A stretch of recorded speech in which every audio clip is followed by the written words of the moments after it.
I'm Aaron Bartley.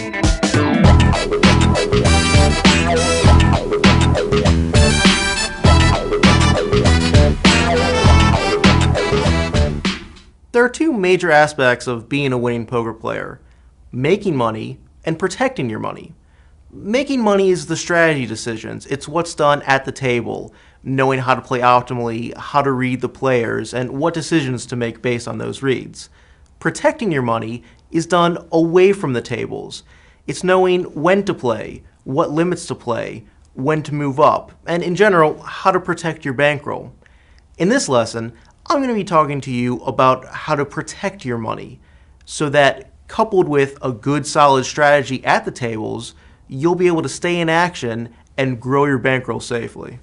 In this lesson, we're going to be talking about the allure of tournaments, the advantages of cash games, bankroll building for beginners, and finally, the next stage in money management.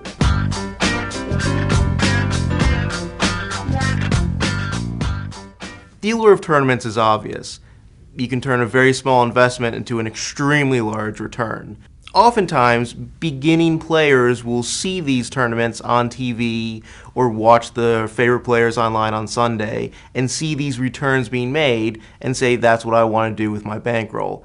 What they fail to consider is that the variance in these tournaments is so huge, much larger than in probably any other form of poker.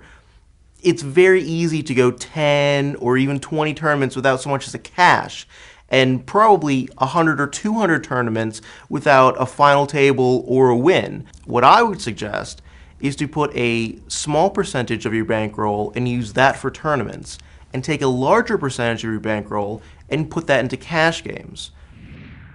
Now, let's talk a little bit more about the benefits of building a bankroll through cash games.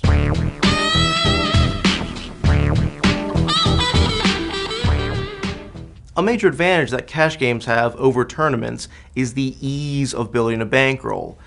In tournaments, you can go a couple dozen of them losing before you finally hit that one hopeful win.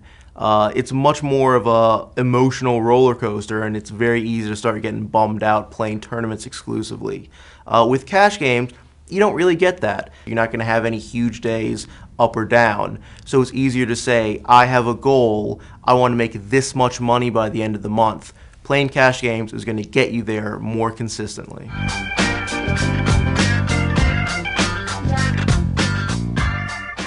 Let's say you're a recreational player who's been playing for a few years, but mostly dabbling in tournaments and have never taken cash games very seriously. So you're not that sure what an achievable win rate is. I'm going to show you through this example what it's possible to do, turning $50 into $500, playing only low-limit cash games. This example assumes that you're familiar with the game.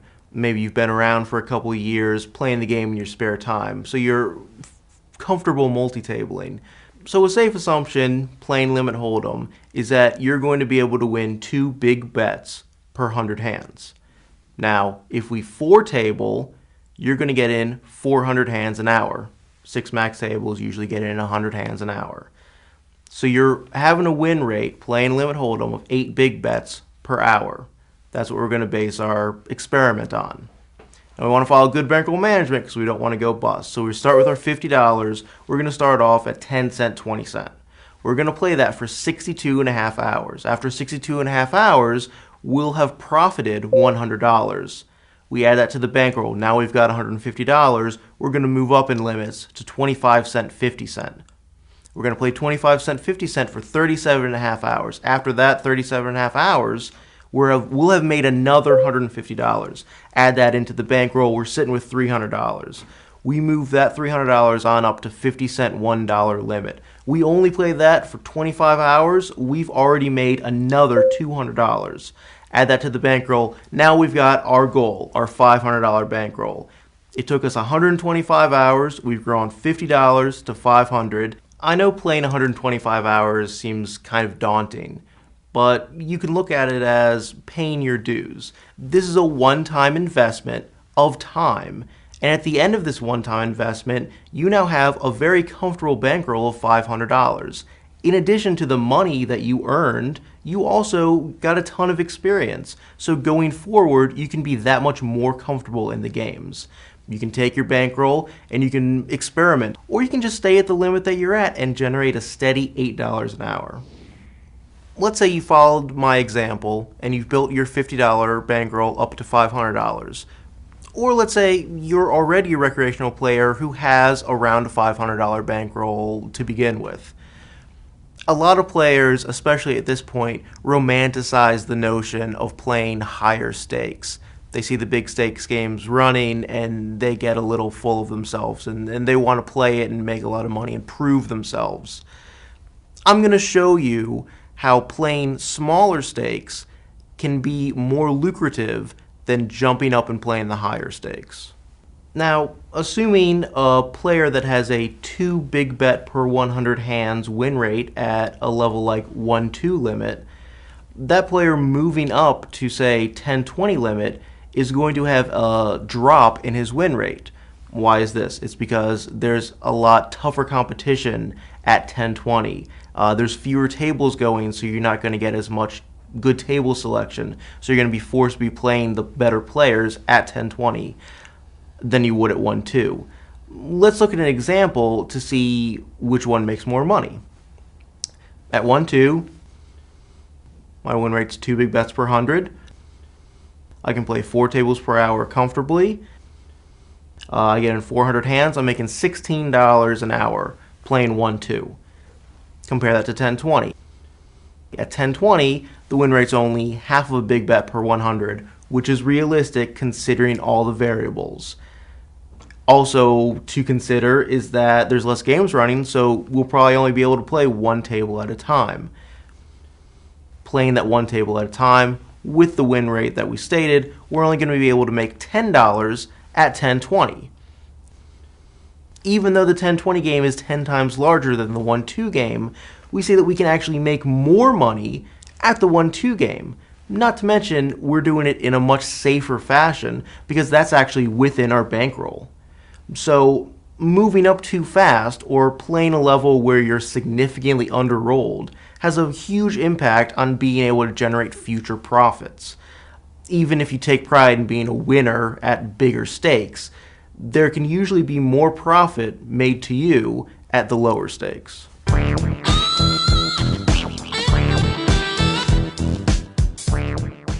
Let's say you've worked your bankroll into $1,000. So now you've got a healthy bankroll for a variety of different things.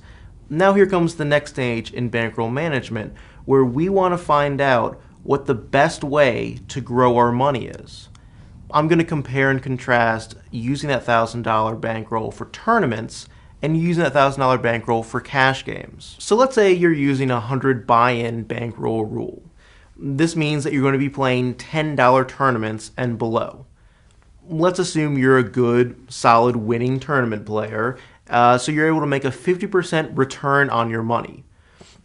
That means in order for you to grow your $1,000 bankroll to $2,000, you're going to have to play $2,000 worth of tournaments. Now, let's say you're a recreational part-time player with a job and you only have time for 1 tournament a night, because remember, you have to work around the schedules of the tournaments. You can't work around your own schedule. What this means is playing 1 tournament a night, which is realistic for an average person with a job, you're going to have to play for 200 nights, or over half of a year, before you can realistically expect to turn your $1,000 into $2,000. Now let's compare this to cash games. Using your $1,000 bankroll, even taking a super conservative approach, you're still fully rolled for 1-2 limit hold'em. You have 500 big bets to start with. That's more than enough. We're assuming you can play 4 tables at once. So playing 4 tables of 1-2 limit hold'em, you're going to get in around 400 hands an hour still.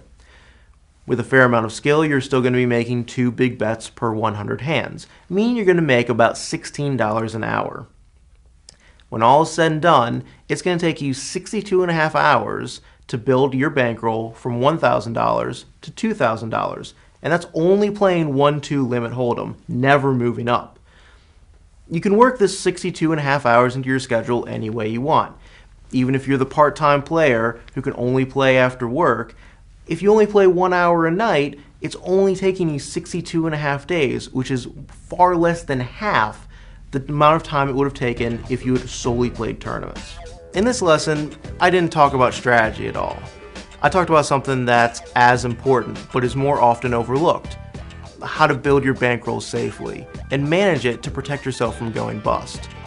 If you follow these examples, you're going to be able to manage your bankroll, stay in action, and have more fun in the game. So keep these lessons in mind, and I'll see you at the tables.